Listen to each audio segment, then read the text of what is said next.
నమస్తే మా. శ్రీ గురుభ్యో నమః. శ్రీ మాత్రే నమః. నమస్తే అమ్మా. చాలా వరకి అద్దం ముందర ఎక్కువగా చూసుకోవటం ఆడవాళ్ళకే అంటారు గానీ, ఆడవాళ్ళే కాదు మగవాళ్ళు గూడా ఎక్కువగా చీటికి మాటికి ఇంట్లో ఉంటే అలా వెళ్తూ అద్దం ముందు నించొని వాళ్ళు వాళ్ళే మాట్లాడుకోవడం, వాళ్ళు వాళ్ళే మురిసిపోవటం ఇలాంటివన్నీ చూస్తూ ఉంటాం. కానీ అద్దం అనేది మన ప్రతిరూపము. అందులో కనిపిస్తుంది అనుకుంటాం కానీ, మన ఆలోచనలు గూడా అది తీసుకుంటుంది. దాని ఫలితాన్ని మళ్ళీ మనకిస్తుంది అని చెప్పి ఈ మధ్య కాలంలో వింటున్నాం. అంటే అద్దం ముందు నువ్వు నిలబడ్డప్పుడు నీ థింకింగ్ అయితే ఎలా ఉందో, నీ థాట్ ప్రాసెస్ ఎలా ఉందో, అదే నీకు ఖచ్చితంగా నీ లైఫ్‌లోకి వస్తుంది. అలాంటి జీవితాన్ని నువ్వు లైఫ్‌లో లీడ్ చేస్తావు అని చెప్పి. అంటే నెగెటివ్ అయితే నెగెటివ్, పాజిటివ్ అయితే పాజిటివ్. అసలు నిజంగా ఆ అద్దానికి ఇంత శక్తి ఉందా? అసలు ఏంటి ఇదంతా కూడా? అద్దం అంటేనే ప్రతిబింబం అనే విషయం మీరే చెప్పారు. హ్మ్. ప్రతిబింబం అనేది ఎంత వాస్తవమో, అద్దానికి 2 ఫేసెస్ ఉంటాయన్నమాట. అంటే 2 ఫేసెస్ అంటే వెనక ముందు కాదు. ఒక అద్దం ఏం చేస్తుందంటే, పాజిటివ్‌ని ఎంతైతే గ్రహిస్తుందో, నెగెటివ్‌ని కూడా అంతే గ్రహించగలదు. ఓకే. అద్దానికి ఆ శక్తి ఉంది. ఇంకొకటి చెప్పాలి అనంటే, ఇళ్లలో నెగెటివ్ ఎనర్జీ ఆత్మలు, ప్రేతాత్మలు కూడా ఆ అద్దంలోనే దూరుకొని ఉంటాయి. ఓహ్! అందుకే ఇంటిని ఎప్పుడు శుభ్రంగా దుష్ట పెట్టుకోవాలి. శక్తులకు ఆశ్రయం అన్నమాట అద్దం. అద్దం. చెప్పాలంటే. వాస్తవం ఇది విషయం. మేము మామూలుగా తాంత్రికంలో ఉంటాం గాబట్టి మాకు ఇది ఐడియా. ఓకే. ఈ అద్దం అనేది ఏం చేస్తుంది అంటే, నువ్వు ఎటువైపు పెట్టి నువ్వెలా చూస్తున్నావు? నువ్వు అద్దాన్ని క్లీన్‌గా పెట్టినావా? నీ ఇంటిని నువ్వు క్లీన్‌గా పెట్టినావా?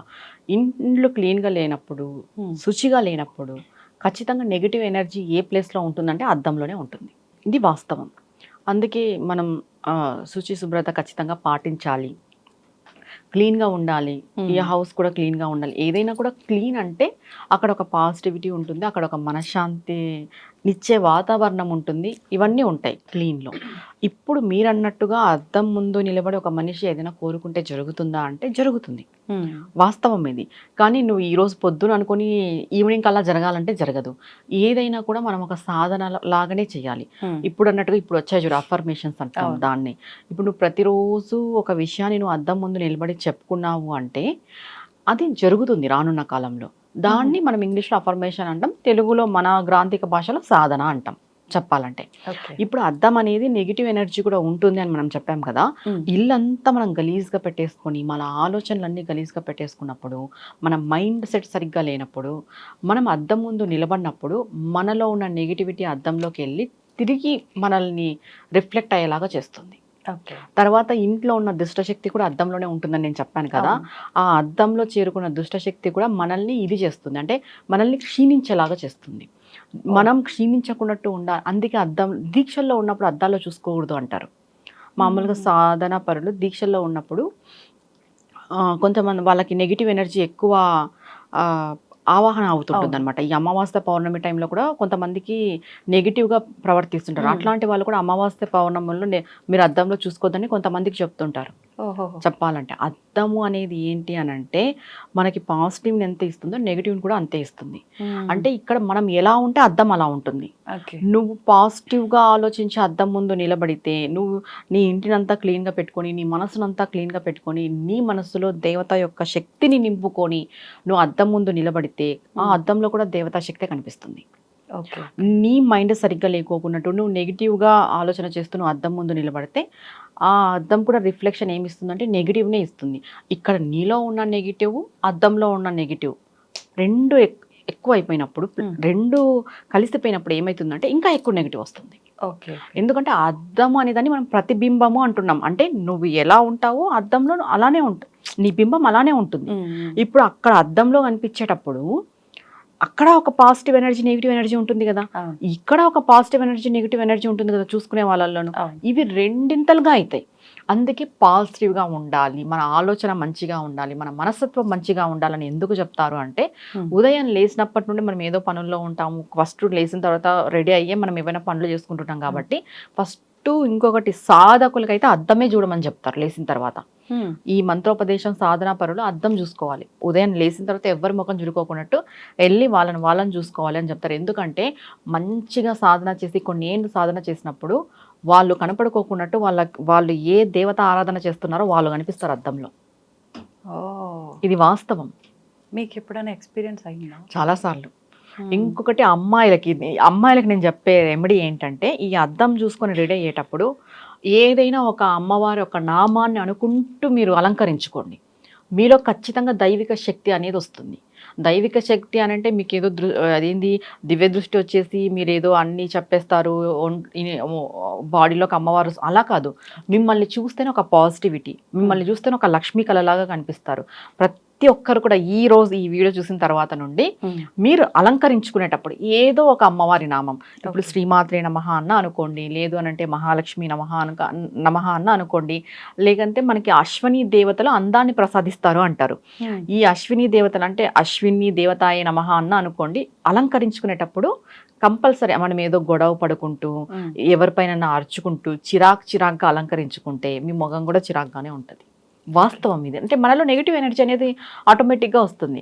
అందుకే ఇంకొకటి అలంకరించుకునేటప్పుడు మాట్లాడుకోకున్నట్టు అలంకరించుకోవాలని చెప్తారు. అటుపక్క పర్సన్తో ఎవరితోనూ మాట్లాడుకోకున్నట్టు అలంకరించుకోవాలని చెప్తారు. అందుకే ఆడవాళ్ళు అలంకరించుకునేటప్పుడు ఎవరు ఉండకూడదు. మనం వింటుంటాం, అబ్బాయిలు కూడా వెళ్ళిపోతారు ఆడవాళ్ళు అలంకరించుకునే టైంలో ఉండకూడదని. ఒక భర్తకు ఒక్కటే ఉండే అవకాశం అలంకరించుకునేటప్పుడు. అది కూడా మనం గొడవ పడుతూ అలా అంతా అలంకరించుకోకూడదు. ఇది మెయిన్. మనం అందాన్ని పెంచుకోవాలి, మనలో ఒక దైవిక శక్తి పెంచుకోవాలి, మనం అమ్మవారిలాగా కనిపించాలి, ఆ యొక్క తేజస్సు మనలో రావాలి, లక్ష్మీ కళ అనేది మనలో రావాలంటే ఈ రోజు నుండి మొదలు పెట్టండి. మీరు అలంకరించుకునేటప్పుడు అంటే ఏం గంటలు నిలబడకపోయినా పర్వాలేదు, మనం అద్దం ముందు ఉన్నప్పుడు పాజిటివ్గా ఒక దైవనామస్మరణ చేస్తూ అలంకరించుకోండి. ఒక 6 నెలలకి మీ ఫేస్ ఖచ్చితంగా మారుతుంది. ఎవరి ఫేస్ అయినా మారుతుంది. మీరు మొదలు పెట్టే రోజు మీ యొక్క ఫోటో సెల్ఫీ తీసుకోండి, తర్వాత 6 నెలలకు మీ ముఖం మీరే చూసుకోండి, రిజల్ట్ మీకే కనిపిస్తుంది. ఇది ఒకటి. ఇంకొకటి, అద్దం అనేది ఏ దిక్కున పెట్టాలి అనే ఆలోచన కూడా చాలా మందికి ఉంటుంది. తూర్పు దిక్కుకు పెట్టాలి అంటే మనం నిలబడినప్పుడు తూర్పును మనం చూస్తూ ఉండాలి. తర్వాత ఉత్తర దిక్కుకు పెట్టాలి, మనం నిలబడినప్పుడు ఉత్తరాన్ని చూస్తూ ఉండాలి. దక్షిణం వైపు అద్దం పెట్టకూడదు. మనకి దక్షిణ స్థానం అంటే యమస్థానం అని చెప్తాం. ఇంకొకటి, ఈ నెగిటివ్ ఎనర్జీ కొంచెం దక్షిణం వైపుగా ఎక్కువగా ఉంటుంది అనేది కూడా మనకు తెలుసు. అందుకు అటుపక్క అద్దం పెట్టి మనం చూసుకోవడం అనేది కరెక్ట్ అయిన పద్ధతి కాదు.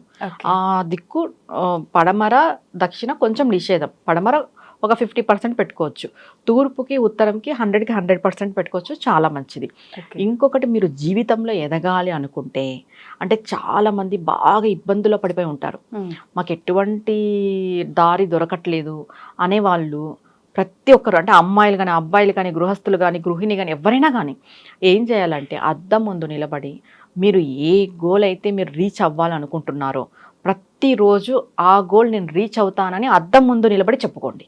ఓకే, దాన్నే సాధన అంటాం, అఫర్మేషన్ చెప్పాలంటే. ఇప్పుడు మీరు పలానాది కావాలని మీకు ఉంటుంది మనసులో, అది మీరు ప్రతిరోజు ప్రాక్టీస్ చేయండి అద్దం ముందు నిలబడి.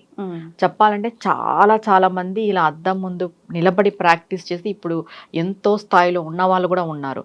ఏదైనా చిన్న ప్రయత్నమే పెద్దది తగలచ్చు చెప్పాలంటే. అలా మనం ఏం చేయాలి అంటే ప్రతిరోజు ఉదయాన్నే లేచి ఎవరి ముఖము చూడుకోకున్నట్టు చెప్పాలంటే, ఒకవేళ మీకు భార్య భర్త ఉన్నారు, మీకు మంచి ఇది ఉంది అంటే బాండింగ్, కొంతమంది భార్య భర్తలో బాండింగ్ ఉండదు, చికాగ్గా చికాగ్గా లేస్తారు, కొట్లాడుతూ ఉంటారు, అలాంటి వాళ్ళు ముఖం చూడడం అవసరం లేదు. వాస్తవంగా చెప్తున్నాను, మనం ఏదైనా ఉదయం స్టార్ట్ చేసేటప్పుడు చాలా పీస్ఫుల్గా స్టార్ట్ చేయాలి. ఉదయాన్నే లేచి అద్దం ముందు నిలబడి మీరు ఏం కావాలనుకుంటున్నారు, మీకు ఏం కావాలి, మీ గోల్ ఏంటి అని అద్దం ముందు మీకు మీరే చెప్పుకోండి. ఇలా చెప్పుకుంటూ రావడం ద్వారా మీరు ఖచ్చితంగా దాన్ని పొందుతారు. అద్దం, ఇంకొకటి, పగిలిపోయిన అద్దంలో ఫేస్ చూసుకోవద్దు. మీ జీవితంలో కూడా అలాంటివి చాలా జరుగుతాయి అలా చూసుకోవడం ద్వారా. అందుకే ఏవి కూడా ఇంట్లో పగిలిపోయిన వస్తువులు, పాడైపోయిన వస్తువులు ఇంట్లో పెట్టకూడదు. అవి త్వరగా నెగిటివ్ ఎనర్జీని గ్రహిస్తాయి చెప్పాలంటే.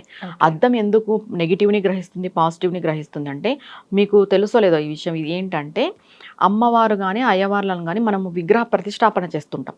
చేసిన తర్వాత ఈ జలాదివాసము, క్షీరాదివాసము, ధ్యానాదివాసం ఇవన్నీ అయిపోయి ప్రాణప్రతిష్ఠ చేసేకి ముందు మనం కళ్ళకి గంతులు కడతాం విగ్రహాలకి. ఎప్పుడైతే ప్రాణప్రతిష్ఠ అంతా అయిపోయి, అంటే ఈ వాసాలన్నీ చేసిన తర్వాత ప్రాణప్రతిష్ఠ అయిపోయిన తర్వాత అద్దం ముందు పెట్టే మనం ఆ కళ్ళ గంతులు అనేటివి తీయడం జరుగుతుంది. ఆ యొక్క శక్తి వల్ల అద్దం పగిలిపోతుంది. ఇప్పుడు అద్దం గ్రహిస్తుందనే విషయం మనకి దీంతో అర్థమైపోతుంది. పాజిటివ్నైనా గ్రహించగలదు, నెగిటివ్నైనా గ్రహించగలదు. మీరు ఏదైతే కావాలనుకుంటున్నారో పాజిటివ్గా ప్రతిరోజు అద్దం ముందు నిలబడి చెప్పుకోండి.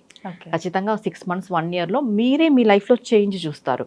ఇంకా అమ్మాయిలకి అయితే మనం ఒక రెమెడీ చెప్పాం, మీరు అలంకరించుకునేటప్పుడు ఏదో ఒక దేవత ఒక నామస్మరణ చేస్తూ అలంకరించుకోండి. మీలో ఆ దేవత కళ ఉట్టి పడుతుంది. ఒక 6 నెలలు 1 ఇయర్ లోపు. ఏది ఒక్క రోజుకే జరగదు, ఓపిక్గా చేసుకోవాలి ఏదైనా సరే.